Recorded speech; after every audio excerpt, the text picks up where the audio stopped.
que você está lendo atualmente? Você é do tipo que faz aquela conta de quantos livros leu no último ano? Você tem uma boa relação com a leitura? Nossa convidada de hoje diz que a literatura é uma das formas de expressão artística que mais tem o poder de nos reconectar com os nossos próprios desejos e angústias. Que lendo, muitas vezes, nos refletimos nos personagens, nos imaginamos nas mesmas situações e, com isso, podemos desenvolver um olhar mais aguçado sobre nós, sobre a vida que queremos. Nosso papo de hoje é sobre como podemos desenvolver o hábito da leitura. E nós vamos conversar com a escritora, psicóloga, pesquisadora, mestre em psicologia e doutoranda em saúde pública pela Universidade Federal do Ceará, Maria Camila Moura. Olá, seja bem-vinda.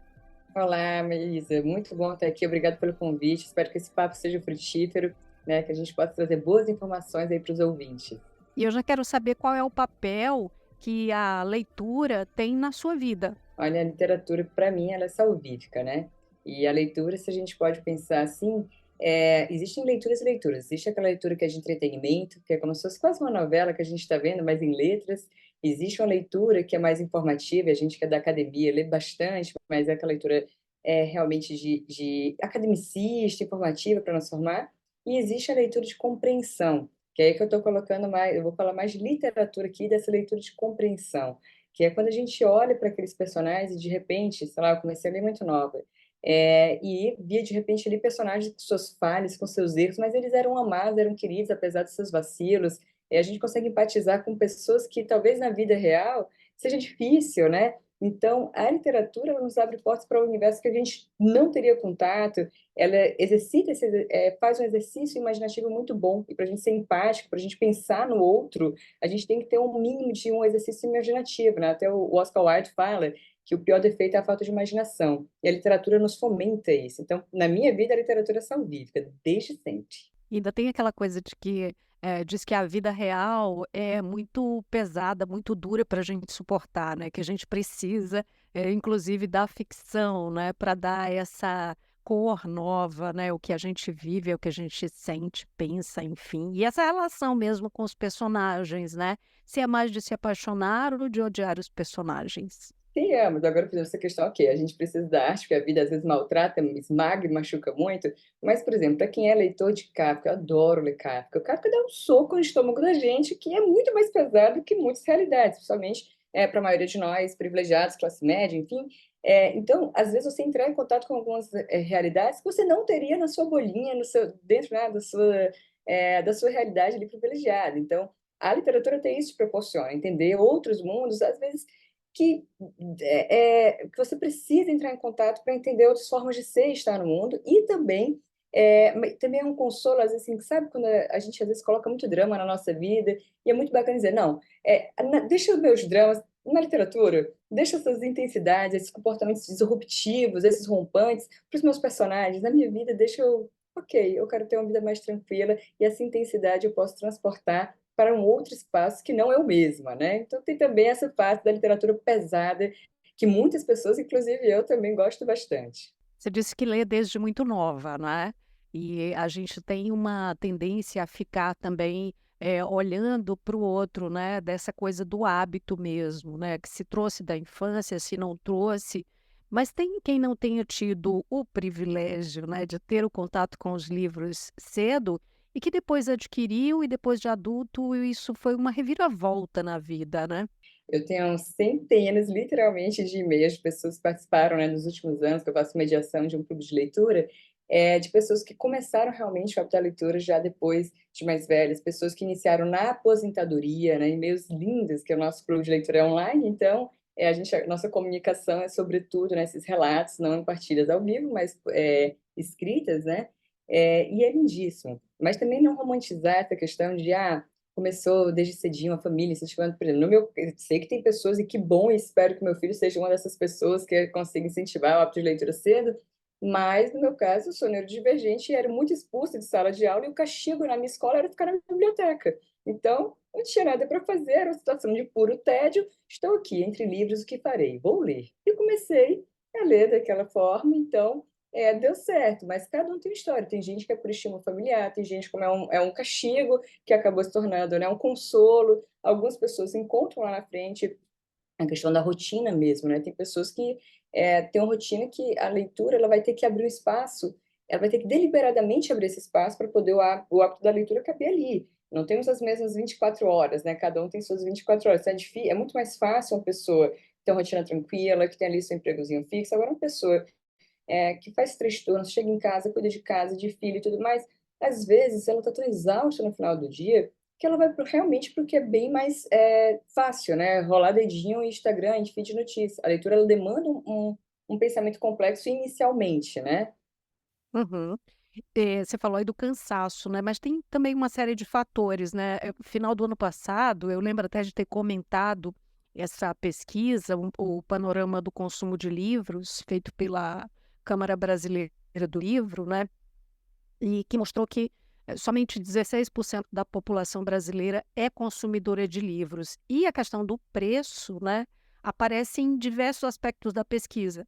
O preço motiva ou desmotiva as compras? Normalmente desmotiva, né.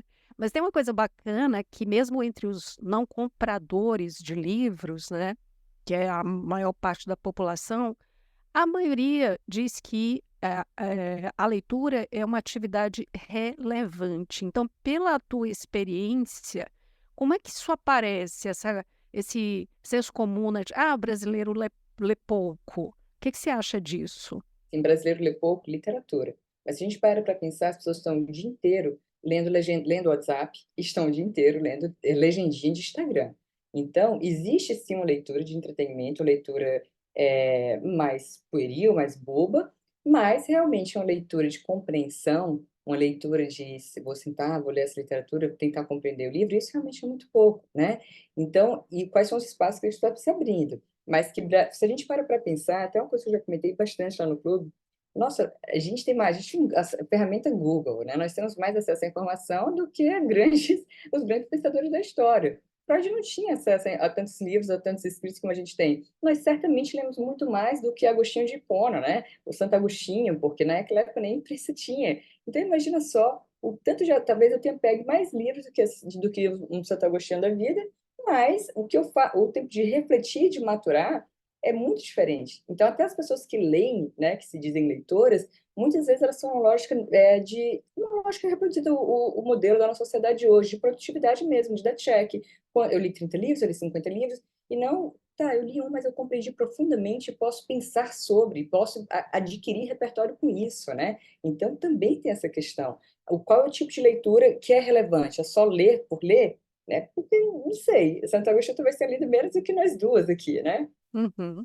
Você citou aí várias vezes o clube, né, o Anormal, né. Sim, sim, é o clube de leitura normal, ele mesmo. Você está mostrando então como as redes sociais, como a internet pode interferir de forma positiva, para a criação do hábito de leitura, porque tem muita gente que não tem mesmo o hábito. E aí, o clube de leitura, ele é uma motivação, né. Então, no teu entendimento, essas redes interferem para melhor, para pior? O que que você nesse balanço aí, o que que você enxerga?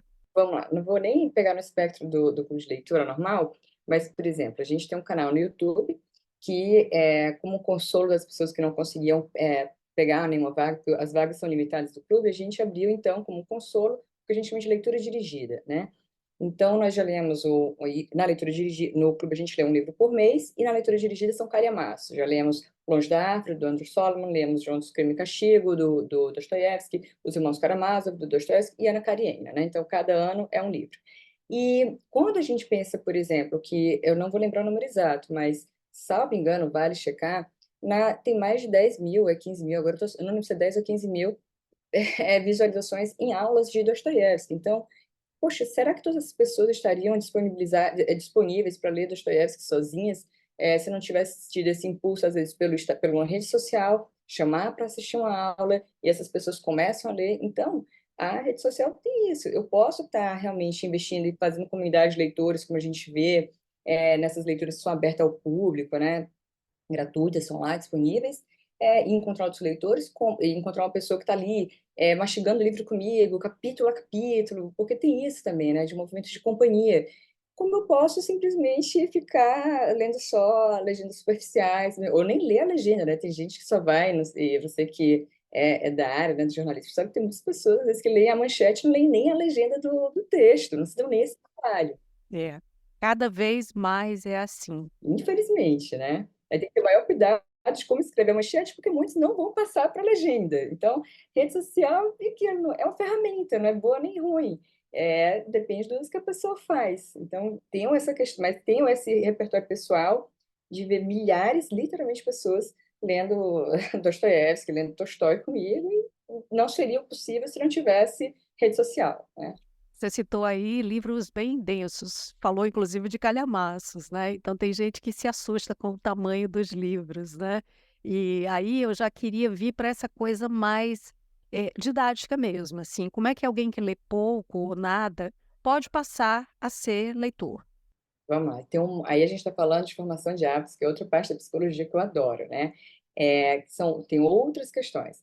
Quando a gente pensa em formar hábito, não é mera força de vontade. Até já dei também alguns livros sobre isso, já escrevi sobre isso, que a gente está numa sociedade que cria alguns mitos, como o mito da meritocracia, que isso implica num mito de força de vontade. Se eu quiser mesmo, eu vou instalar esse hábito. Não, meu bem, não vai, né? Um hábito não é formado em 21 dias, como é profanado por aí, né? Digo profanado porque não é nem. Porque assim, é uma profanação da pessoa, achar que a pessoa vai formar um hábito de 21 dias. Imagina só que, sei lá, para eu criar o hábito de fumar vai ser muito mais rápido do que eu criar um hábito de ler. Eu criar um hábito de comer uma sobremesa é mais rápido que o hábito de ler. Então, existem estudos que botam, né, entre 18 a 256 dias, né, na formação de um hábito, e aí algumas questões que vão facilitar ou dificultar. Então, por exemplo, questões que vão facilitar.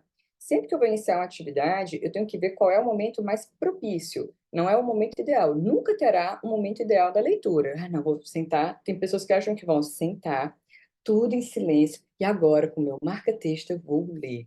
Não, meu amor. Às vezes a gente vai ler, no carro, é no ônibus, é ali no celular do jeito que dá. Mas, por exemplo, eu sei que a minha jornada de trabalho é enorme. Então, será que quando eu chego, 8 da noite, ainda vou preparar janta de criança, ainda vou.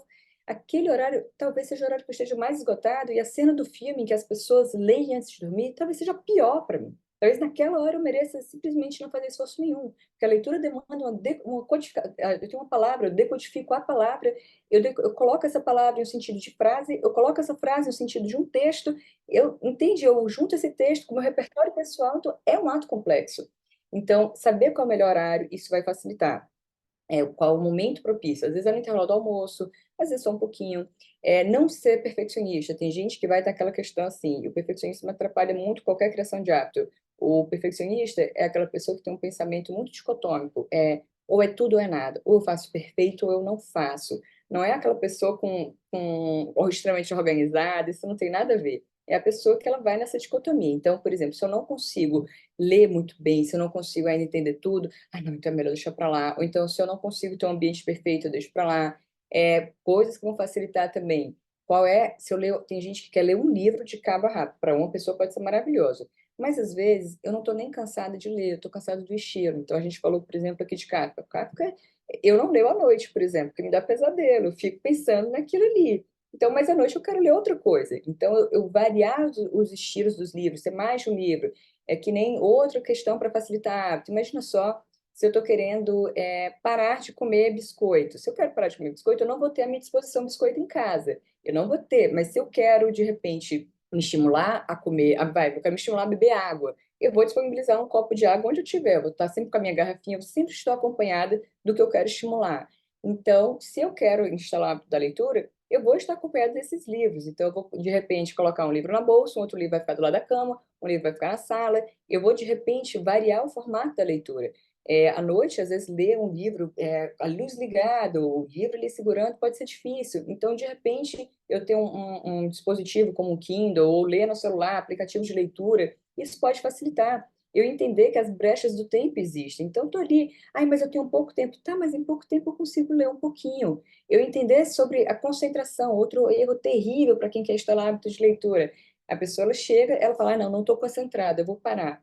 Mas a concentração ela é um hábito. Então, eu tenho que saber falar, volta, Maria, volta, volta, volta. Se cada vez que eu viajar, eu embarcar na minha viagem, eu não vou criar a habilidade de dizer volta e criar a concentração necessária. Então, eu preciso também ter essa persistência. Eu preciso abrir mão de livros ruins quando eu não quero, tá ruim, não tá rolando aqui entre a gente. Então, abre mão desse livro, vamos para outro. Mas as pessoas às vezes querem ir, sabe? Assim, não, eu quero dar check nesse livro. Então, é tanta coisa envolvida na formação de hábitos de leitura. Acompanhar, uma leitura acompanhada para quem está iniciando é bom demais, porque a pessoa tem trocas.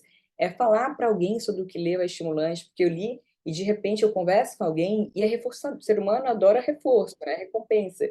Então, se eu converso, sei lá, com meu esposo, com meu filho sobre o que eu li, e aí aquilo ali gera um diálogo, eu fico mais motivada para ler novamente, para poder dar continuidade àquele papo. Então, tem muitas variáveis envolvidas nisso. Você falou aí sobre abandonar o livro ruim, né? Isso às vezes é até um tabu, a pessoa fica meio envergonhada, né, de parar, de dizer que desistiu. Aliás, eu li recentemente que desistir é algo que pode fazer muito bem, né? Mas, eu fico pensando também nos estilos. Tem gente que se fixa num estilo e aí ela vai só naquilo. O que que você diz em relação a isso, hein? Porque na minha percepção, o ideal também é você sair um pouco até para experimentar, né? Para ver como é que você se ambienta naquela, nova forma, né? Naquela nova escrita, enfim, a caracterização diferenciada dos personagens, os novos espaços. Mas quando a pessoa gosta do estilo, às vezes ela quer ficar só nele, né. Concordo, assim, concordo tanto da questão de ser um tabu, de sobre deixar um livro, e pelo amor de Deus, aprendam a deixar livros vocês acham chatos, pode ser legal para outra pessoa, mas para você não é. Mas também essa fixação em um estilo único, não é que vai dizer que é condenável, sabe, Maísa? Mas é um pouco empobrecedor, porque a literatura, ela não necessariamente, ela tem que sempre me agradar. Ela às vezes vai ter que me afetar. Se ela me afetar positivamente ou negativamente, se ela me afeta, ela mexe nos meus afetos, eu estou pensando naquele personagem chato, eu estou pensando naquela ali, alguma coisa que está sendo mobilizada, né? Então, eu realmente considero que é muito mais rico você transitar entre os estilos, porque viver é isso, é transitar entre pessoas de mundos diferentes, é transitar com pessoas com culturas diferentes e tudo mais. Então, a literatura profissional. Agora, se eu estou sempre só no romance água com açúcar, se eu estou sempre só na ficção científica, ok, é uma zona de conforto, zona de conforto confortável é ótimo, né? Mas realmente é confortável e talvez então essa pessoa não que seja condenável, mas ela está tendo uma leitura de entretenimento, ela se entretém com aquilo ali. Então não há mais desafios, não há mais assim, ela não contribui tanto até mesmo assim com os benefícios quando a gente fala de leitura, que isso já é provado também, a leitura ela proporciona uma neuroplasticidade muito maior. Então o entretenimento não tanto, mas o desafio sim. Então se ela está no entretenimento, legal para ela. Podia ser uma novela, mas é um livro, entende? Então é escolha pessoal, né? Sim. Você falou aí dos benefícios da leitura e às vezes eu tenho a sensação também de que as pessoas fazem umas maratonas meio malucas, né, por exemplo, as correntes, né. Tem essa coisa também de pertencimento, né. Aí alguém começa uma corrente, eu chamo de corrente, mas sei lá, chamar de trend, né, não sei como é que as pessoas vão chamar. Então no momento, eu estava acompanhando ali no Twitter, né, o X. Tem uma corrente que é a seguinte: nem pense muito, não tente parecer descolado. Qual o seu livro favorito aos 12 anos? Aí eu olhei, muita gente respondendo, eu digo, ué, 12 anos, sei lá, eu já esqueci. Eu não lembro nem assim, porque eu particularmente não tinha acesso fácil a livros, né? A mamãe disse que a gente chorava porque a gente queria ficar com os livros da escola. Imagina, eles não tinham dinheiro para comprar livros para a gente, né? Então, tem essa coisa também de parece maratona, né, competição mesmo. Isso pode até afastar novos leitores, você não acha? Mas sem dúvida, 2 coisas que eu não, assim, não me apetece tanto. Uma é, por exemplo, quando as pessoas colocam notas em livros, né, eu sei que às vezes é tudo bem, a pessoa fala: "Li nota tal", mas às vezes eu li nota tal, mas porque diz da minha vida, me tocou, não me tocou, mas para o outro leitor é outra experiência de leitura. Um livro que para mim pode não ser tão bom, para o outro pode ser maravilhoso. Então como quantificar, né, a subjetividade de um livro? É muito difícil. Outra coisa que também me desagrada um pouco é a quantificação, quantos livros eu li, porque fica um pouco nisso, fulaninho, sei lá, o booktuber tal leu tantos, então eu vou ler tantos, que a gente entra na mesma lógica de tudo, sendo que nesse locus da literatura, né?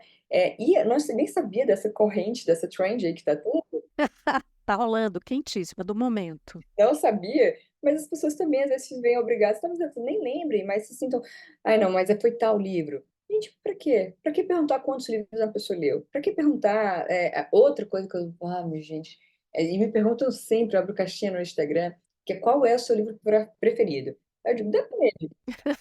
Em que época? Eu estou chorosa ou não estou chorosa? Eu estou alegre? Em que fase é o melhor livro, né? Agora, tem livros que realmente eles parecem se adequar em várias etapas da vida. Mas é muito difícil. Tem livros que são maravilhosos no momento, mas em outro momento eu quero distância dele, eu quero outros livros, né? Então são essas questões que a literatura vou mostrando, né? Vai mostrando pra gente. Você relê? Você volta a esses livros? Porque tem gente que já falou, já desse eu ouvi alguém que disse que já leu mais de 20 vezes o mesmo livro, ué, Eu amo releituras, amo, amo, amo. mas Né? 20 vezes eu Não, achei 20 meio. vezes não. Eu acho que talvez o máximo que tenha relido, talvez seja 7, 8 vezes algum livro, mas, não, se bem que tem um que eu releio, todo ano eu releio um livro, acho que desde os 16 anos, então tem um que eu já li muito mais, mas é só um específico, é Os Frutos da Terra, do André Gide, né? É um livro que está esgotado, mas sabe aqueles livros que tava mofando em casa, e aí eu era adolescente, peguei, e acho que eu não entendi muito a primeira vez, eu fui reler para entender. E aí, cada vez que eu ia lendo, eu ia entendendo outra coisa. E aí ficou, então virou um ritual todo ano, eu releio Os Frutos da Terra, né? Tem duas partes do livro, Os Novos Frutos, do André Gide. Mas outros livros, né? Por exemplo, a primeira vez que você lê Cem Anos de Solidão é uma experiência. A segunda vez é outra experiência. A terceira é outra. Dostoiévski também tem muito isso. Quando você lê uma vez, você às vezes se prende mais no enredo. Mas quando você lê a segunda vez ou a terceira, você vê um subtexto que você não encontra na primeira, né? A gente vê muito isso, por exemplo, nessas leituras dirigidas que eu faço, que são abertas ao público, né? Como a gente lê Calhamaço, muitas pessoas elas leem às vezes e querem terminar, né? Tem uma ânsia. Então, por exemplo, a última agora, que a última aula até essa semana é da foi Ana Karenina. Então, as pessoas leram como se fosse uma novela, algumas, nossa e tal. Mas alguns detalhes, porque é um livro tão bom que às vezes a gente quer saber logo a próxima parte. Mas nessa ânsia de devorar o livro e não de degustar, a gente deixa passar muitos detalhes. Então é muito bacana voltar e falar: caramba, no primeiro capítulo ele falou isso aqui, e olha onde é que está aqui. Caramba, algo que acontece na parte 7 já estava escrito na epígrafe do livro. Estava lá e eu não vi. Então, isso é muito gostoso. Eu adoro releituras. Você sabe outra coisa, assim, de momento, né? Os realities, né? Então tem lá participante do reality show e aí cita um livro, né? Esses dias uma das participantes falou, embora parecesse assim que ela nem leu o livro, né? Mas aí é uma leitura minha sobre a leitura dela, né? Que ela falou assim de um jeito que parecia que ela não tinha livro. Talvez ela não tenha compreendido, sei lá, né? Fez uma confusão. Mas aí uma coisa super bacana é que hoje está ali nas manchetes que a procura por esse livro disparou. É interessante isso, é curioso a influência que se pode exercer para que outras pessoas se sintam curiosas em relação ao livro, né? Sim, sim. Por sinal, eu acho que vi esse episódio que você falou e concordo, porque o ser humano julga o tempo todo. Não tem essa de dizer, não julga. A gente julga porque o juízo julgar é ter um juízo da realidade. Então, eu olho para a realidade e, de modo automático, eu penso isso ou aquilo da situação. Às vezes eu imito meu julgamento, às vezes não, né? Não necessariamente existe uma coisa moral nesse julgamento. Às vezes é simplesmente um machismo nosso.